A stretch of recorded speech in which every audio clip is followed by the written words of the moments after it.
capítulo 2, siguiendo nuestra serie sobre la carta a Colosenses.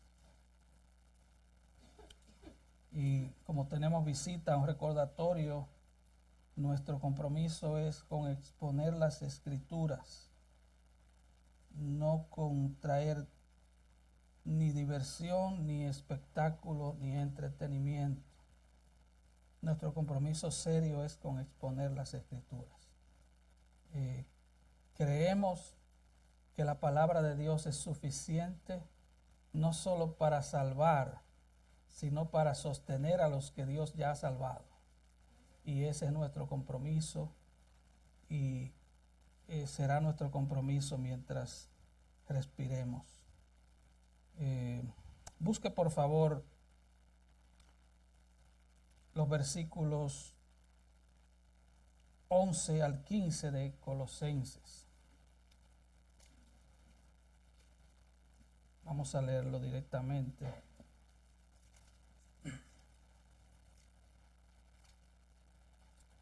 Así dice la palabra del Señor.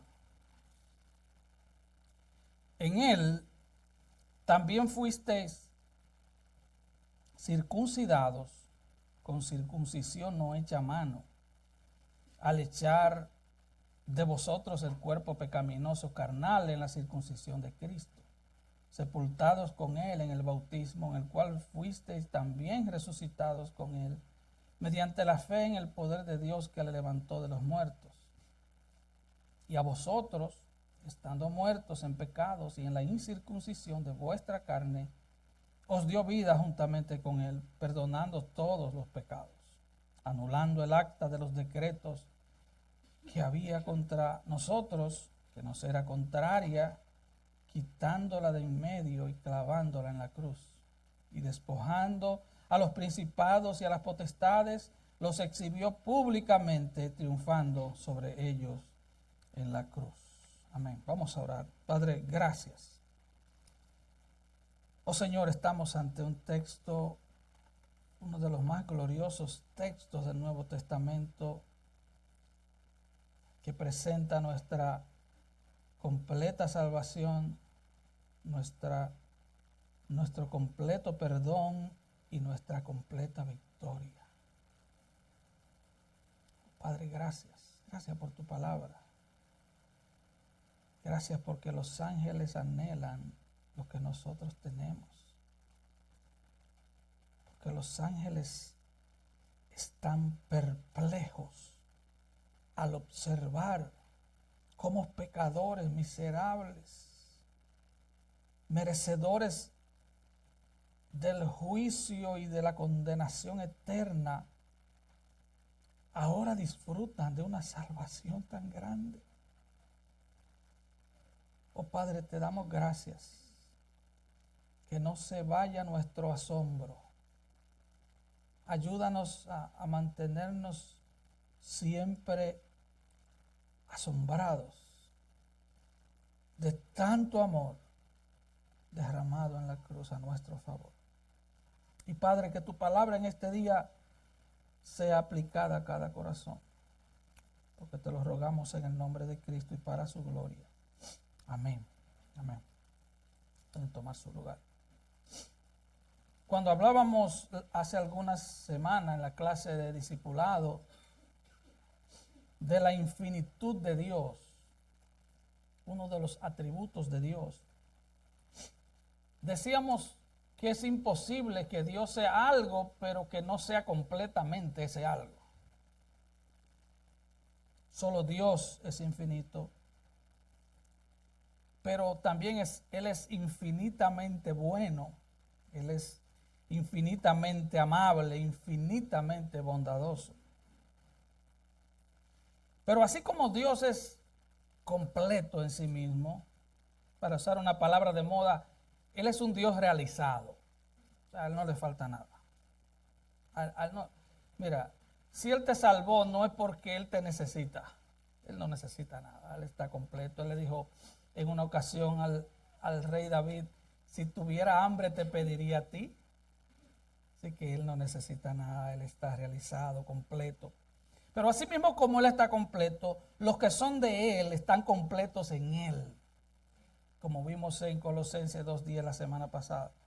Esto significa que te han llenado, te has hecho lleno, no te falta nada. Cristo te llena. Y no hay nada que añadir a eso. Él te ha llenado, como dice Efesios 1:23, con la plenitud de aquel que lo llena todo. Y la filosofía humana, basada en las tradiciones de los hombres, como dice el versículo 8, y las marcas elementales de una religión humana infantil, no tienen nada que añadir a lo que ya se ha completado en Cristo. Cuando Jesús muere en la cruz, su frase final fue: consumado es. Él pagó, ya he pagado, está terminado.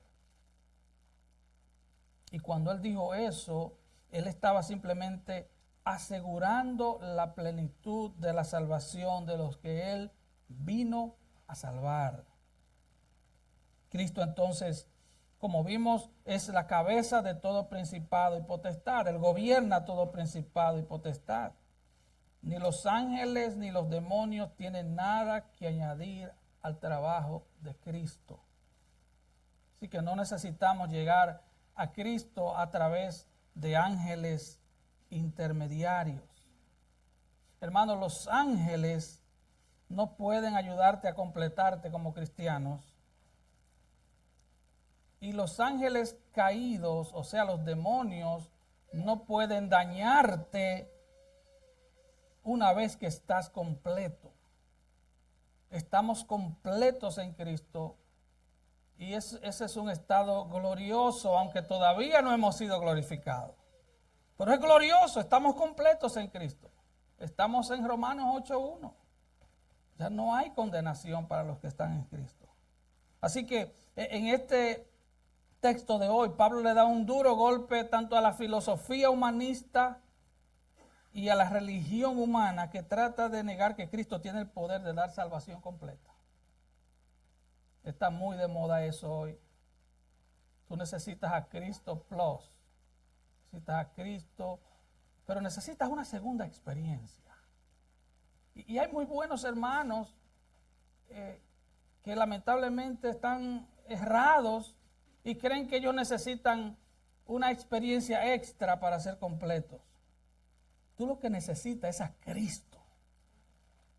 Tú lo que necesitas es asegurarte de que tus pecados fueron perdonados en Cristo y que tú estás creyendo en Él de todo corazón, y eso es suficiente. No necesitas filosofía, no necesitas intermediarios angelicales. Y Pablo en este texto muestra tres formas en que eres completo: la total salvación, un perdón total y una victoria total. Vámonos a los versículos 11 y 12. Total salvación en Cristo. Y dice Pablo, inspirado por el Espíritu Santo: en Él también fuisteis circuncidados con circuncisión no hecha a mano, al echar de vosotros el cuerpo pecaminoso carnal en la circuncisión de Cristo.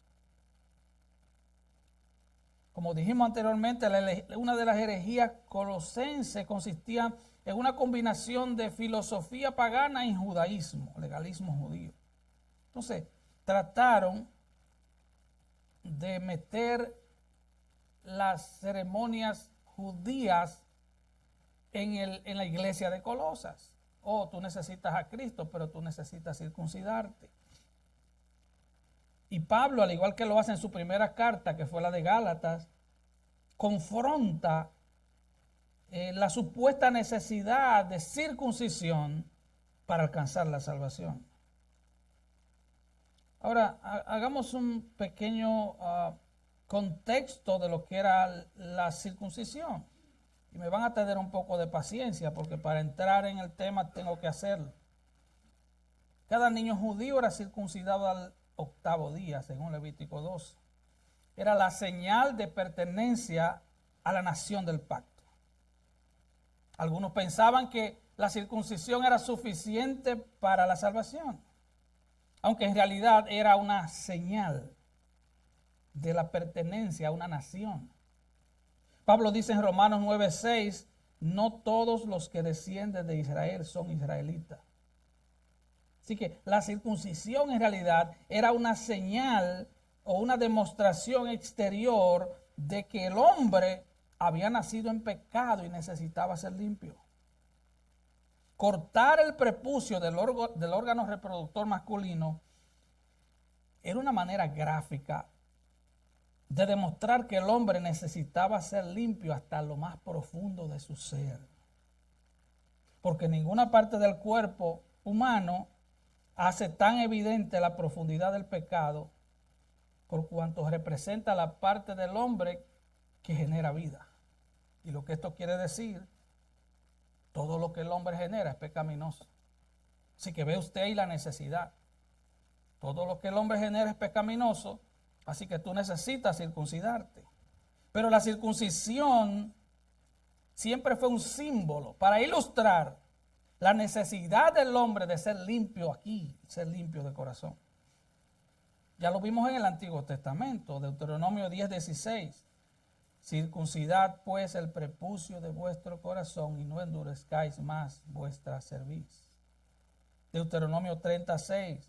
Y circuncidará Jehová Dios tu corazón y el corazón de tu descendencia. ¿Para qué? Para que ames a Jehová tu Dios con todo tu corazón y con toda tu alma a fin de que vivas.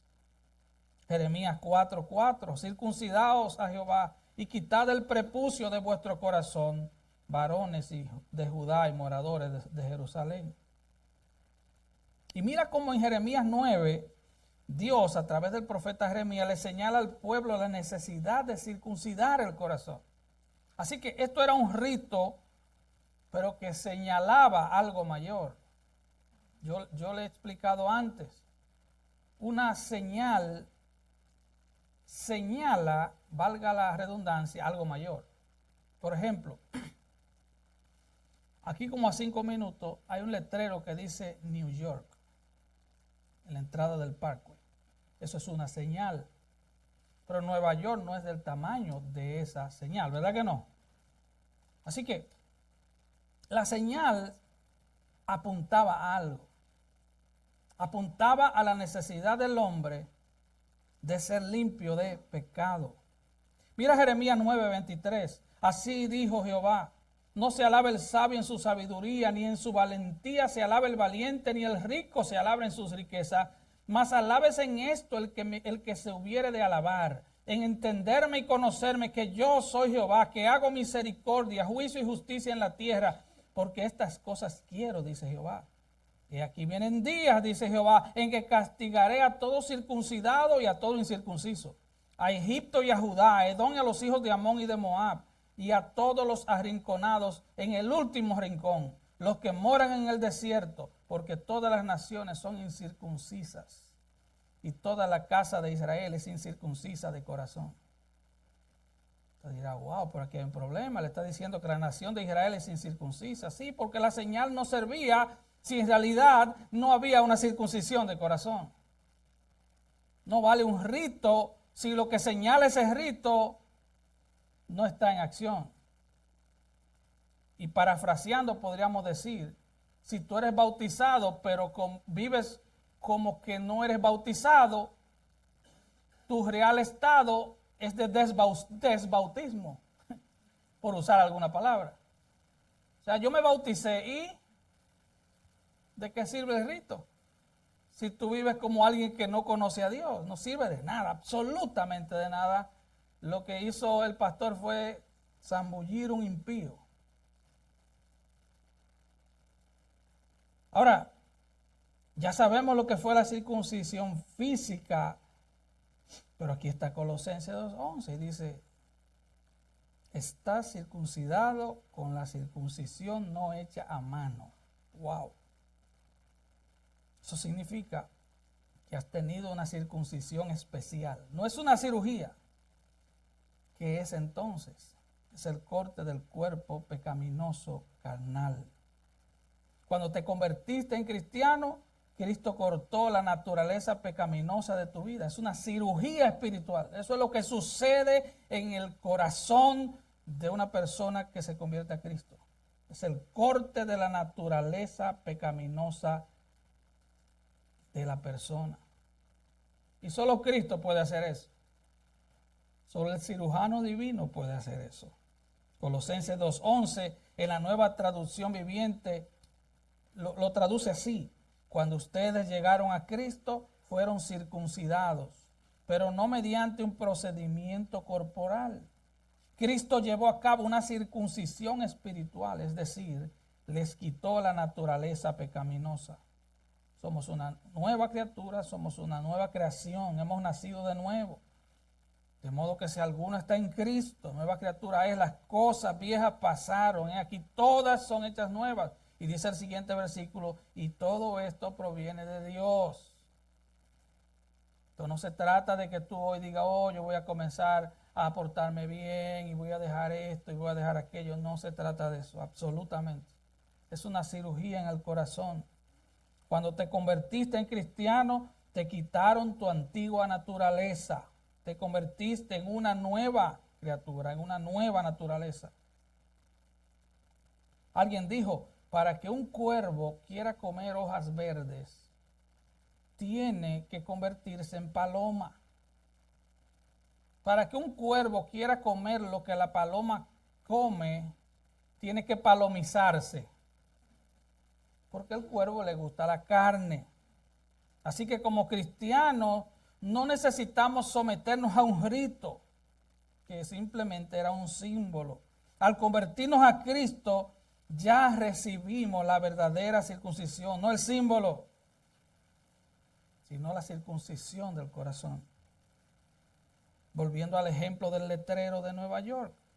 Cuando usted ve el letrero, usted se va por el norte del Parkway, pero usted no arranca el letrero y se lo lleva, usted no lo necesita. Usted necesita llegar a Nueva York. Y cuando usted llega a Nueva York, usted no se va a acordar del letrero, porque usted está en la realidad de lo que simboliza esa señal. Así que venimos a este mundo con una naturaleza pecaminosa. Y la pregunta es, porque este texto genera una tensión, genera preguntas. Si venimos a este mundo con una naturaleza pecaminosa y en la conversión esa naturaleza pecaminosa es quitada, esa naturaleza que nos inclinaba a pecar, que no nos dejaba hacer otra cosa más que pecar. Alguien dijo que el que no tiene a Dios peca hasta cuando respira. Y si ahora tenemos una nueva naturaleza, ¿cómo es que todavía pecamos? Esa es una buena pregunta. Y hay una tensión en esto. Y hay dos grupos extremistas. Hay un grupo triunfalista que dice, yo estoy bendecido, prosperado y en victoria. Ellos creen como que no tienen luchas, que ellos tienen poder hasta para pelear con el diablo, supuestamente. Ellos tienen un extremado poder, ellos viven en una nube de triunfalismo. Pero entonces hay otro grupo, en el otro extremo, que viven como que Dios lo envió a la guerra con pistolita de agua. Y entonces viven en un derrotismo y siempre están en depre y siempre están en el piso. Ambos extremos están equivocados. La naturaleza pecaminosa fue quitada, pero todavía hay que pelear. Hay una batalla dentro de nosotros. Y estamos peleando. Y hay de ti si no peleas. Hay de ti si tú no vives constantemente mortificando tu pecado. Alguien dijo que los cristianos vivimos en un estado que se llama el ya, pero todavía no. Es como la gran paradoja del cristiano. ¿Tenemos una salvación completa? Sí. Pero es una salvación completa que todavía no ha sido completamente manifestada. Y por eso nuestras luchas. Y por eso se escribió Romanos 7. Así que la gran realidad de los cristianos es que tenemos una naturaleza nueva dentro de un cuerpo viejo. No importa si tiene 10 años, no estoy hablando de edad. Tienes un interior nuevo, dentro de un exterior viejo. Pablo lo explica de esta manera en Romanos 7:15. Porque lo que hago no lo entiendo, pues no hago lo que quiero, sino lo que aborrezco, eso hago. 16. Y si lo que no quiero esto hago, apruebo que la ley es buena, de manera que ya no soy yo quien hace aquello, sino el pecado que mora en mí. Un remanente de pecado. Y yo sé que en mí, esto es, en mi carne, no mora el bien. Porque el querer el bien está en mí, en mi nueva naturaleza, pero no el hacerlo. Porque no hago el bien que quiero, sino el mal que no quiero, eso hago. Y si hago lo que no quiero, ya no lo hago yo, sino el pecado que mora en mí, el remanente de pecado que mora en mí. Así que queriendo yo hacer el bien, hallo esta ley, que el mal está en mí. Porque según el hombre interior, mi nueva naturaleza, me deleito en la ley de Dios. Pero veo otra ley en mis miembros que se revela contra la ley de mi mente y que me lleva cautivo a la ley de pecado que está en mis miembros. Ese es el remanente de pecado. Así que hay una lucha, hay una batalla ahí. Entonces, si usted no está consciente de esa batalla, usted va a vivir en el lado de los triunfalistas pensando que usted es uno de los héroes de Marvel, que usted pelea contra, ¿verdad? Y usted siempre está bendecido, prosperado y en victoria. O usted va a estar en el otro extremo, un extremo derrotista, de pensar, oh, Dios se olvidó de mí, me mandó a la batalla con una pistolita de agua y aquí estoy. Y peor aún, algunos dicen, Satanás me está persiguiendo. Y yo le digo, wow, tú eres una persona muy importante. De los 8 billones de habitantes, él te está persiguiendo a ti. Wow, tremendo. Debe ser alguien muy importante. Son extremos. Él dice, mi nueva naturaleza solo ama a Dios. Pero yo le pregunto, ¿usted no siente esa batalla en su interior? Mi nueva naturaleza solo ama a Dios. Mi nueva naturaleza quiere hacer todo tipo de cosas buenas. Mi nueva naturaleza quiere obedecer a Dios. Mi nueva naturaleza quiere responder a Dios. Pero veo otro principio en mis miembros. Es esa guerra en contra de la ley de mi mente que me lleva cautivo al pecado que está en mis miembros. La ley de Dios está en mi mente, pero el pecado está en mis miembros. Tú sabes que no puedes hablar mal de tu hermano, pero tienes una lengua que es tan mala que la encerraron entre los dientes. Le hicieron una celda, en una celda con barrotes de marfil. Así que la nueva naturaleza se ha purificado, pero el cuerpo es un desastre. Es por eso que cuando partimos de esta tierra, el hombre interior no es el que va a ser transformado. Nosotros estamos siendo transformados conforme a la imagen de Cristo por dentro. Pero cuando ese día llegue, obtenemos un nuevo cuerpo. Es por eso que Pablo grita angustiado al final del capítulo 7. Le dice, miserable de mí, ¿quién me librará de este cuerpo de muerte? Dice, gracias a Dios por Jesucristo, Señor nuestro. Y dice, así que yo mismo, con la mente sirvo a la ley de Dios, más con la carne a la ley del pecado. Esto es el apóstol Pablo. Y esto no es antes de su conversión. Esto es después de su conversión.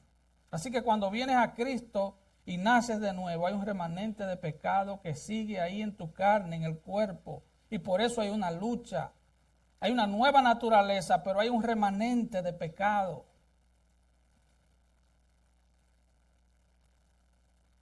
Dios prometió, le daré un nuevo corazón, es la verdad. Y cuando estás en Cristo, estás completo en Él. Esa es la verdad. No necesitas una nueva experiencia para salvarte más. ¿Tú eres salvo o no eres salvo? Eso es como que tú digas, me casé hace 10 años, pero ahora estoy más casado que hace 10 años. Es una tontería, ¿verdad? O sea, tú o eres o no eres. O estás casado o estás soltero. Así que no necesitas que le agregues nada más. Lo que necesitas es pelear la buena batalla de la fe. Porque Romanos 8 ya nos dice, ya no hay más condenación para los que están en Cristo Jesús. Ahora volvamos a Colosenses 2:12. Él dice en el 12, en él también fuiste circuncidado con la circuncisión no hecha a mano, al echar de vosotros el cuerpo pecaminoso carnal en la circuncisión de Cristo. Así que es Cristo el que toma tu vieja naturaleza y la quita. Quita el prepucio de tu corazón. Versículo 12, sepultados con él en el bautismo, en el cual fuiste también resucitados con él mediante la fe en el poder de Dios que le levantó de los muertos. Y tú dirás, wow, pero Pablo acaba de enseñarnos que no necesitamos ritos y ahora nos habla del bautismo. ¿Sería que él quiso decir que cambiemos un rito por otro? Claro que no. Claro que no, de ninguna manera. Esa es su frase favorita para decir no, de ninguna manera. Cuando él dice sepultados con él no está queriéndonos enseñar la regeneración bautismal. Él no nos está diciendo, oh, cuando tú eres sumergido en las aguas, tú recibes regeneración. No. No. ¿Qué significa entonces? Esto representa nuestra unión con Cristo. La palabra bautismo significa simplemente colocado en, sumergido en. Te colocaron en Cristo.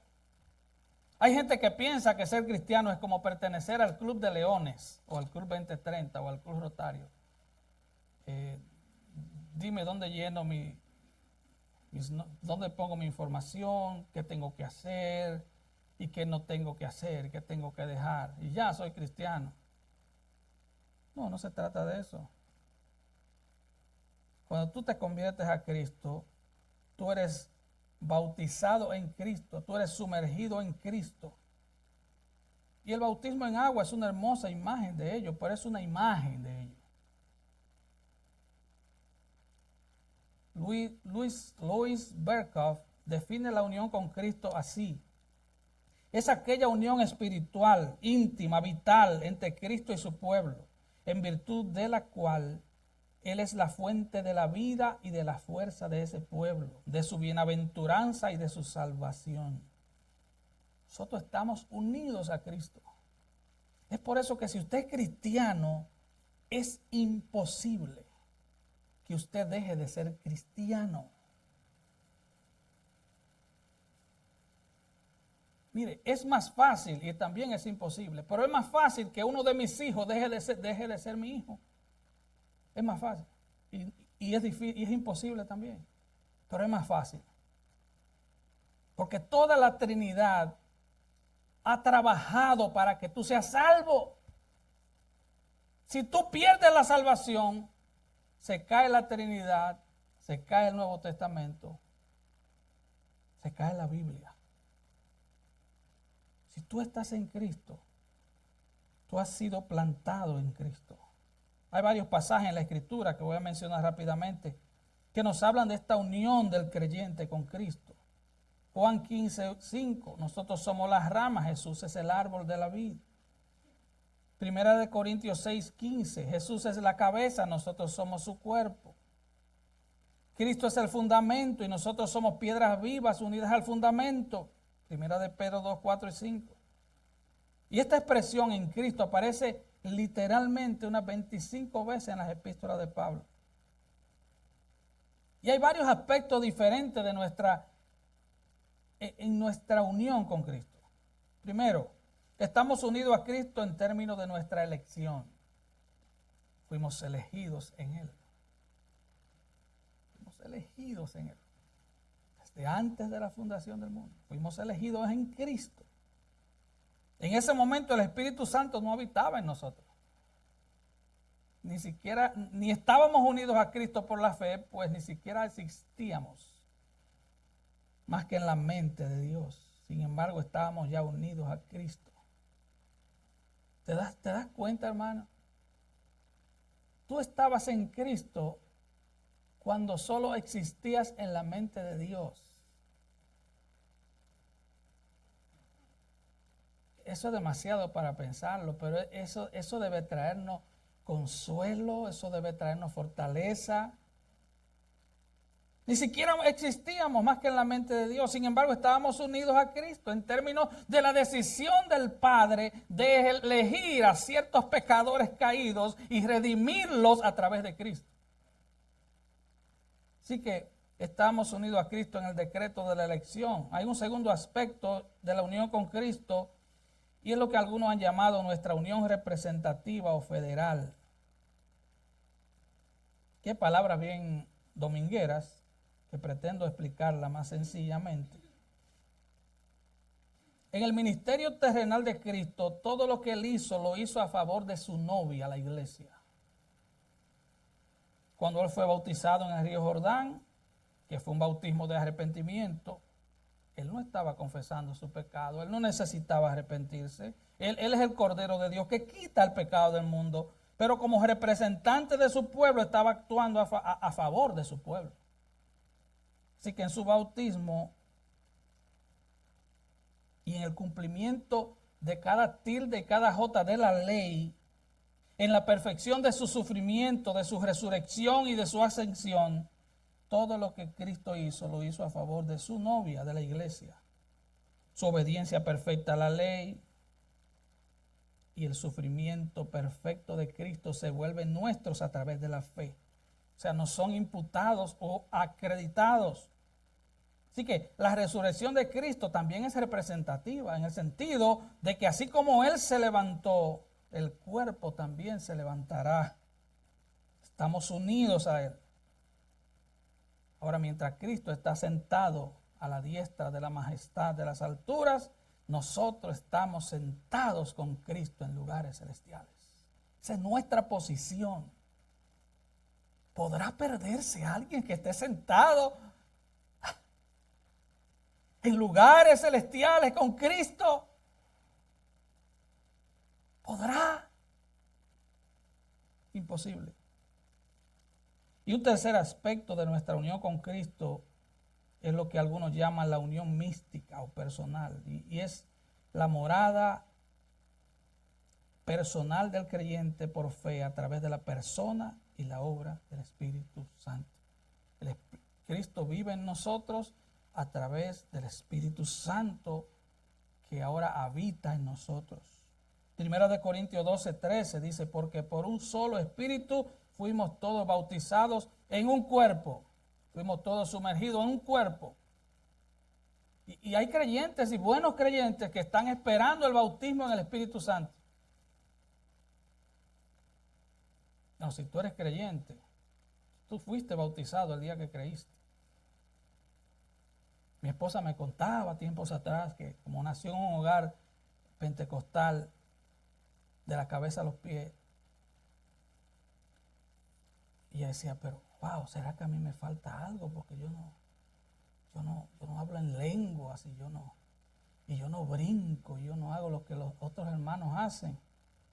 Bueno, 1 Corintios 12:13 es la palabra de Dios inspirada por el Espíritu Santo y dice, porque por un solo Espíritu fuimos todos bautizados en un cuerpo, en el cuerpo de Cristo, sean judíos, sean griegos, sean esclavos, hasta dominicanos hay ahí. Hay de todo, hay de todo, no importa de qué nación seas, no importa si eres esclavo o libre, dice ahí. Dice, y a todos nos dio a beber de un mismo, ¿qué? Espíritu. Así que por nuestra unión con Cristo, cuando te convertiste, fuiste sepultado con Cristo. Y luego fuiste resucitado con Cristo. Mediante la fe, dice Pablo aquí en el versículo 12, mediante la fe en el poder de Dios que le levantó de los muertos. Así que cuando te convertiste en cristiano es como si estuvieras enterrado, moriste. Está muerto. Resucitaste de nuevo en una nueva vida.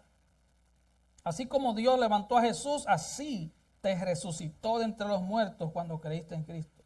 Tu antigua vida está enterrada. Eso es lo que eso significa. Y te levantaste en una nueva vida. Ese es tu estado, esa es tu posición si eres cristiano. Estamos tan identificados por la fe con Él que estamos en su muerte, estamos en su entierro y estamos en su resurrección. Y nota que dice al final del versículo 12, mediante la fe en el poder de Dios que le levantó de los muertos. La palabra poder aquí es energía. Mediante la energía de Dios, el poder de Dios que lo levantó de los muertos. Y tú solo puedes estar vivo o muerto, no hay otro estado. No puedes estar medio muerto, no puedes estar, o estás vivo o estás muerto. Ya lo del crecimiento espiritual, ese es otro tema, esa es otra historia. Pero si estás en Cristo, estás vivo y estás muerto. Estás muerto al pecado y vivo para Cristo.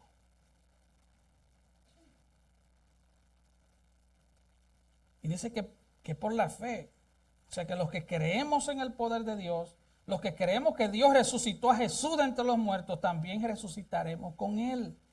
Miren el resumen del Evangelio, 1 Corintios 15, 3 y 4. Cristo murió por nuestros pecados conforme a las Escrituras y fue sepultado y resucitó al tercer día. El Evangelio reducido. Romanos 10, 9, que si confesares con tu boca que Jesús es el Señor y creyeres en tu corazón que Dios le levantó de los muertos, serás salvo. Porque con el corazón se cree para justicia, pero con la boca se confiesa para salvación. Cuando crees eso de todo corazón y confiesas con tu boca, tu vieja vida muere y está enterrada y te levantas en la novedad de vida. Es un milagro espiritual. Así que no es algo así como, déjame inscribirme para la membresía del club. No. Es una cirugía espiritual, es muerte al viejo hombre y es nueva vida. Romanos 6 es muy usado en la ceremonia de bautismo, muchas veces sacada de contexto. Versículo 1 dice que pues diremos, perseveraremos en el pecado para que la gracia abunde de ninguna manera, porque los que hemos muerto al pecado, ¿cómo viviremos aún en él? ¿O no sabéis que todos los que hemos sido bautizados en Cristo Jesús, hemos sido bautizados en su muerte? Bautizados en Cristo Jesús. O sea que Romanos 6 es un capítulo seco, ahí no hay agua. No está hablando de bautismo en agua, está hablando de bautismo en Cristo. Hemos sido bautizados en su muerte, porque somos sepultados juntamente con Él para muerte por el bautismo. ¿Cuál bautismo?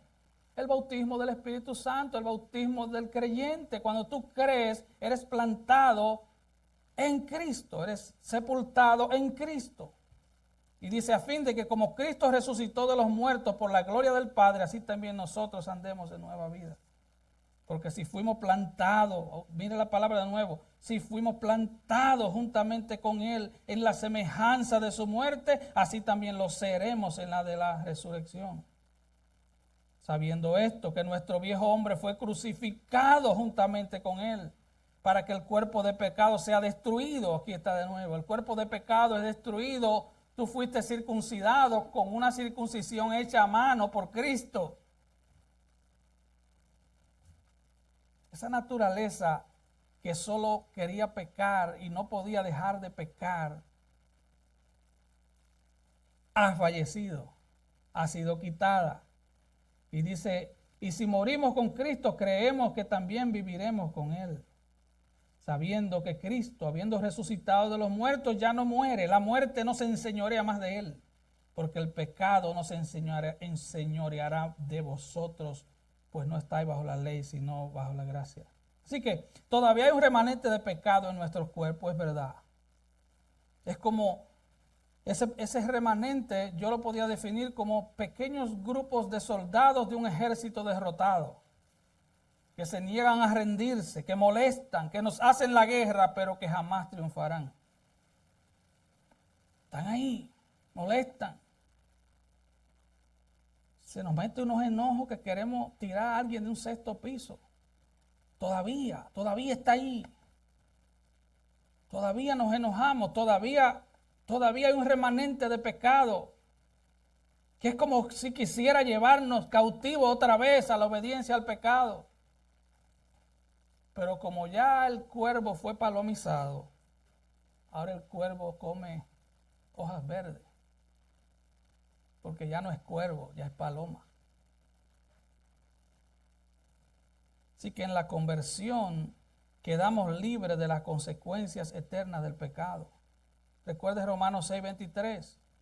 El salario, el pago, el salario miserable del pecado es la muerte. Eso es lo que eso quiere decir. Es un salario miserable. Pecado paga malísimo.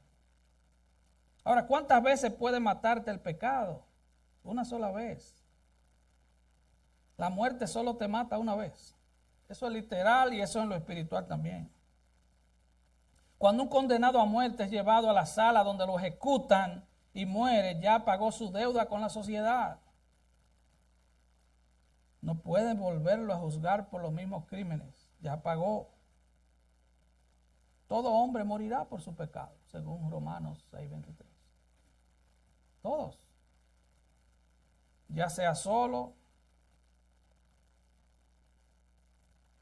y pasará su eternidad en el infierno o en Cristo. Solo hay dos formas de pagar el pecado. Esa deuda se paga solo de dos maneras, no hay una tercera manera. No es comprando indulgencias al Vaticano. O tú lo pagas tú en una eternidad de tormento, o la pagas en Cristo cuando vienes a Él en arrepentimiento y fe. Mira de nuevo Romanos 6.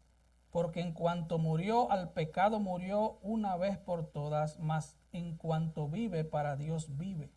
Así también vosotros consideraos muertos al pecado, pero vivos para Dios en Cristo. No reine pues el pecado en vuestro cuerpo mortal.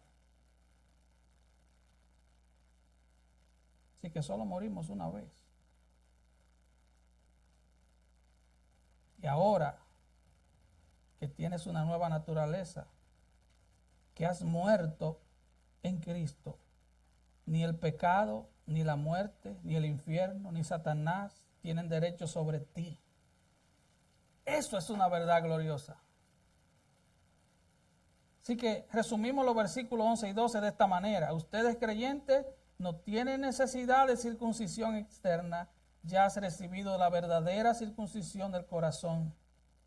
Toda tu naturaleza pecaminosa ha sido cortada y los recibiste en virtud de tu unión con Cristo por fe. Cuando Él fue sepultado, tú, tu antiguo yo malvado, fuiste sepultado con Él. Cuando Él resucitó, como nueva criatura, tú resucitaste con Él. Todo por el poder de Dios cuando creíste. Eso está hecho, eso es un hecho, eso está completo, ahí no falta nada. Se corta la vieja naturaleza, se comienza una nueva vida. Así que no se trata de qué dejo, de qué puedo hacer, de qué no puedo hacer, de vivir una vida cristiana como en la orilla, a ver si peco o no peco. No, si tienes una nueva naturaleza, eres de Cristo, estás plantado en Él, estás escondido en Él. Ahora amas lo que Él ama, ahora odias lo que Él odia. Así que ya morí una vez y eso es todo lo que hay. Ya no muero otra vez. Salvación completa. Palabras de Pablo: con Cristo estoy juntamente crucificado y ya no vivo yo, ahora vive Cristo en mí. Y lo que ahora vivo en la carne, lo vivo en la fe del Hijo de Dios, el cual me amó y se entregó a sí mismo por mí.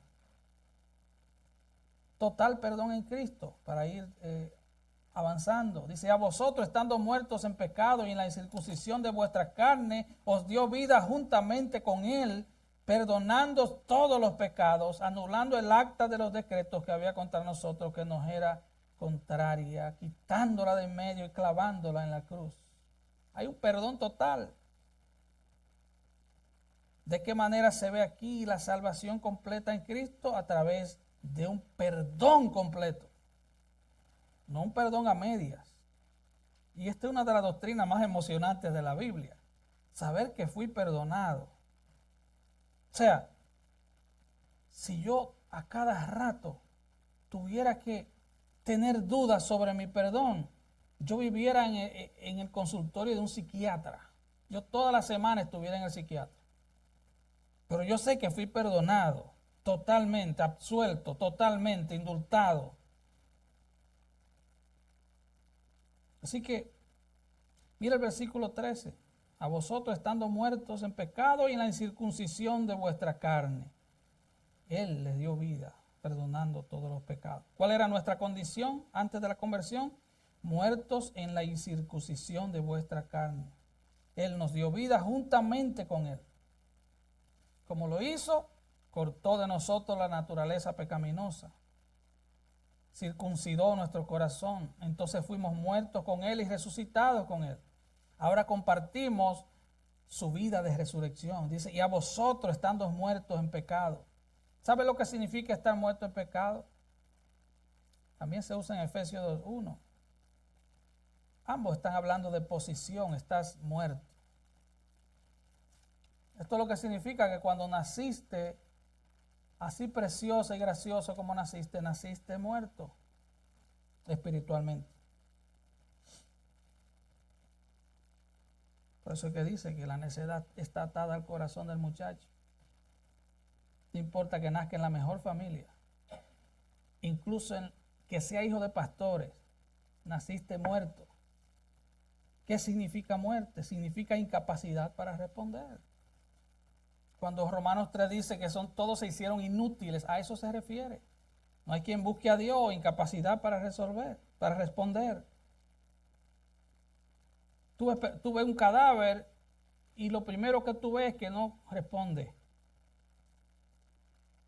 Esa es la señal de que alguien está muerto. No puede responder, no hay capacidad. Eso es muerte espiritual, estar muerto en pecado. No puedes responder a Dios. La Biblia no tiene sentido. Estás perdido en la pecaminosidad del mundo, de la carne, del diablo. No puedes reaccionar ante Dios porque estás muerto. No responde, no hay estímulo. No hay estímulo. Eres un cadáver espiritual. Ahora, si eso no fuera suficiente, Pablo dice, y también la incircuncisión de tu carne. Es como para remacharle el asunto. Él dice, tú no solo estás muerto, sino que estás incircunciso. O sea, tú estás en el peor de los estados que una persona puede estar. Mira lo que dice 1 Corintios 15, 21 y 22, el gran capítulo de la resurrección.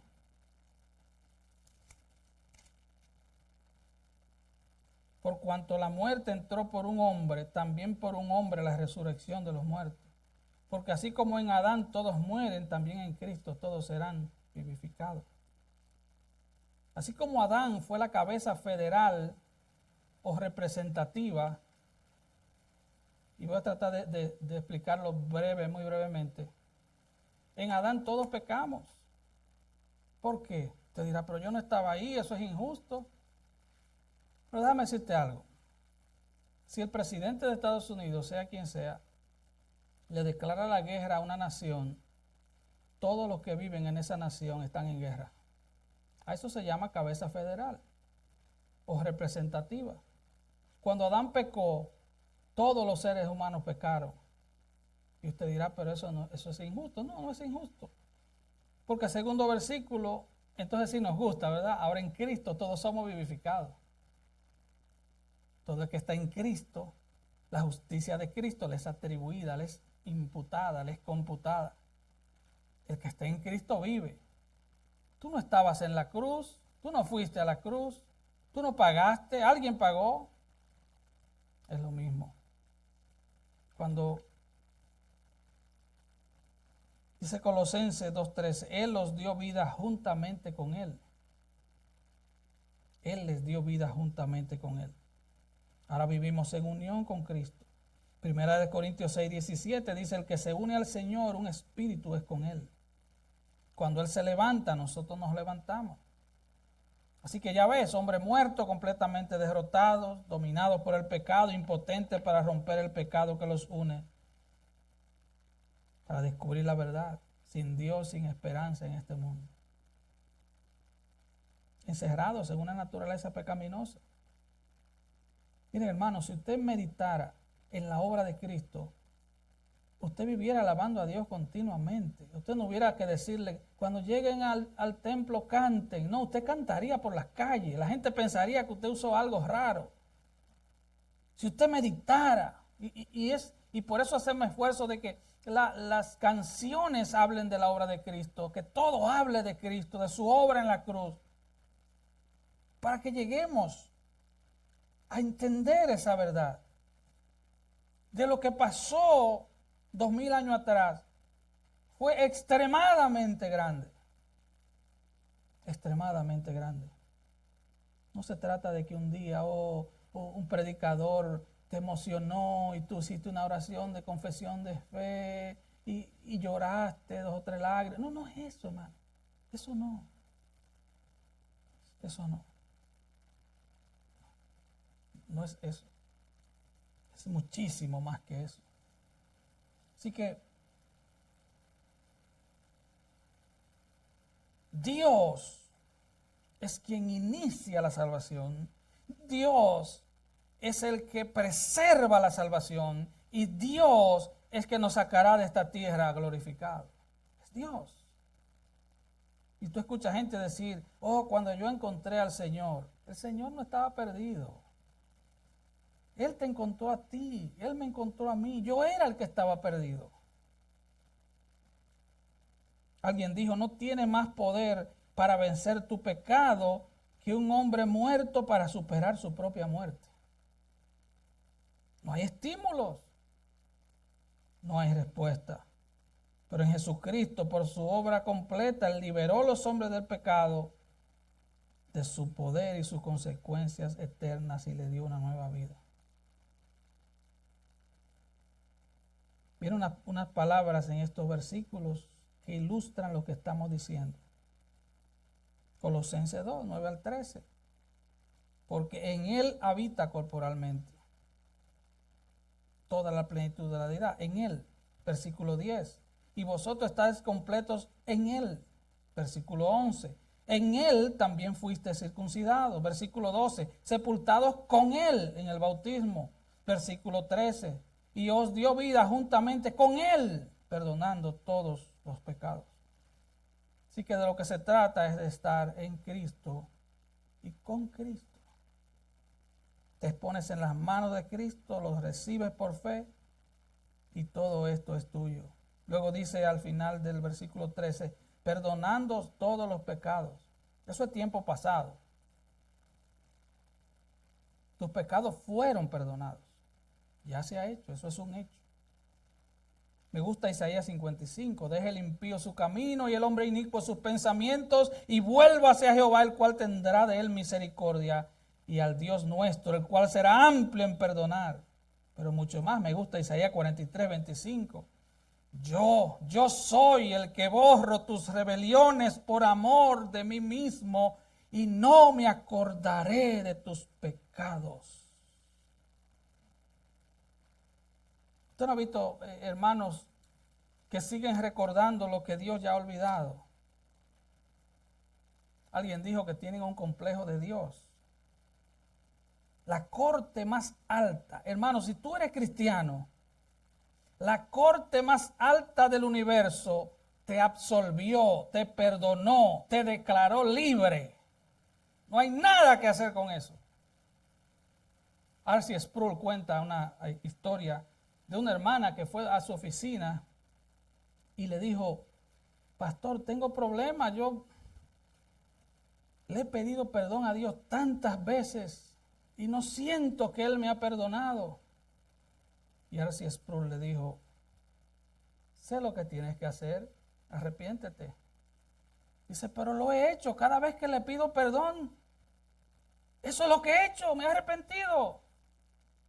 Y él dice, no, arrepiéntete de no creer que Él te ha perdonado. Porque ya Él lo hizo. Es de eso que tiene que arrepentirte. Así que, si Dios me ha perdonado, lo único que justificaría que me considere culpable de pecado es si yo soy una autoridad superior a Dios. Es una verdad liberadora. O sea, la máxima autoridad ya me libertó. Pero recuerda, no te ganaste tu perdón, es un regalo de gracia. Mira lo que dice Pablo a los Efesios. Quítense de vosotros, versículos 31 y 32, quítense de vosotros toda amargura, enojo, ira, gritería y maledicencia y toda malicia. Antes bien, sed benignos unos con otros, misericordiosos, perdonando unos a otros, así como Dios también os perdonó a vosotros en Cristo. Así que así como hemos recibido total perdón, así como Él te ha perdonado, tú debes perdonar también. Ahora echemos un vistazo para terminar al versículo 14, anulando el acta de los decretos que había contra nosotros, que nos era contraria, quitándola de en medio y clavándola en la cruz. Aquí hay dos palabras claves. Número uno, acta. Acta es simplemente un autógrafo o es un pagaré. Cheirógrafo. Es un acta que tú firmaste. Lo que somos dominicanos, no sé si en otros países se usa. Cuando usted va a comprar un electrodoméstico a la tienda, imagínese que usted va a comprar una nevera a 12 meses, a usted lo hacen firmar 12 pagarés. Yo, Lucrecio Muñoz, debo y pagaré la suma de $200 en fecha tal. Y vuelvo y lleno otro. Yo debo y pagaré, debo y pagaré. A eso se refiere el acta.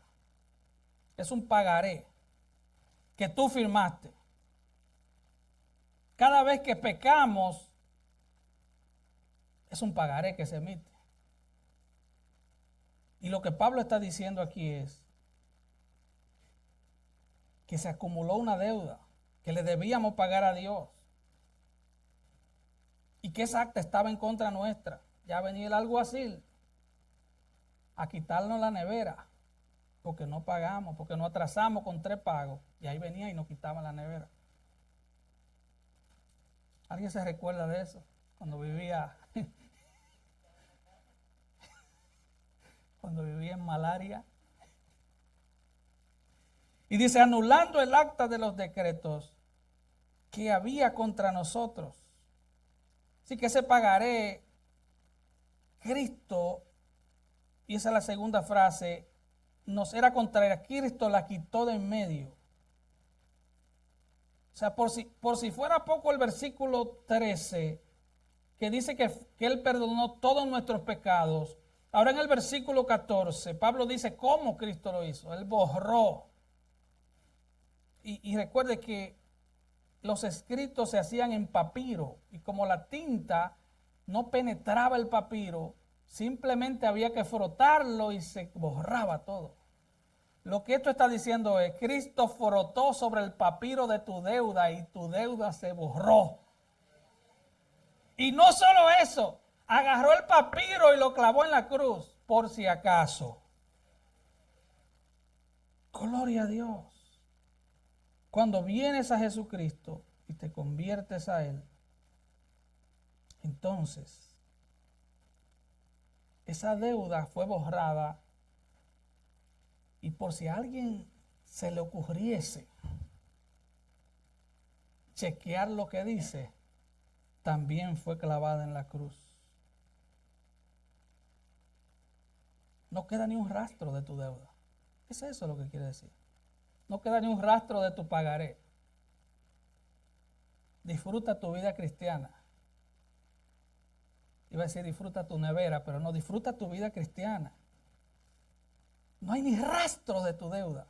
Fue borrada totalmente. Y dice el versículo 15, y despojando a los principados y a la potestad, los exhibió públicamente, triunfando sobre ellos en la cruz. Total salvación, total perdón, total victoria en Cristo. Él despojó a los principados, Él despojó a las potestades. Cuando Cristo murió, arruinó los principados y los poderes. Hizo una manifestación pública de ellos. ¿Recuerdas Génesis 3:15? ¿Dónde fue que Jesús le magulló la cabeza al chamuco? Fue en la cruz. ¿Dónde fue que rompió su poder? Fue en la cruz. ¿Dónde fue que le quitó el poder de la muerte? Fue en la cruz. Hebreos 2, 14 y 15. Así que por cuanto los hijos participaron de sangre y carne, él también participó de lo mismo para destruir por medio de la muerte al que tenía el imperio de la muerte. Esto es al diablo. Y librar a todos los que por el temor de la muerte estaban durante toda la vida sujetos a servidumbre. Teníamos un terror a la muerte. Claro, teníamos razón para eso. Pero el dominio de Satanás se rompió en la cruz.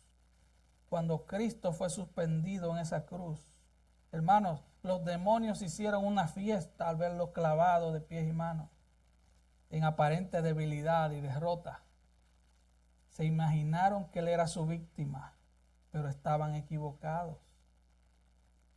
Él incluso fue y le proclamó su victoria a los espíritus encarcelados de allá de Génesis 6. No me voy a meter en eso porque no tengo tiempo. Pero la cruz y la resurrección son la respuesta a esta herejía seductora de las mentes de los hermanos de Colosas. Él le dice, no tiene sentido rendirle homenaje a principados o poderes que han sido vencidos por Cristo en la cruz. Los colosenses le temían a los demonios, le temían a los ángeles, le temían a las estrellas. Y gracias a Dios por Jesucristo, nosotros no les tememos a nada de eso. John Bunyan dijo que para un cristiano la muerte no es más que una puerta de salida de la prisión al palacio. La muerte de Cristo significa transformación, perdón, triunfo. Y eso hace que nuestra salvación sea completa. Y para concluir, quiero simplemente mencionar las letras de una hermosa alabanza para que terminemos cantando. No valgo por mi posesión, ni porque fuerte sea yo, sino el precio de su amor en la cruz. No valgo por ser muy capaz, ni por perder, ni por ganar, sino en la sangre que vertió en la cruz. Vamos a estar de pie así, cantamos y nos vamos cantando al Señor, agradecidos de esta total y absoluta y segura salvación en Cristo.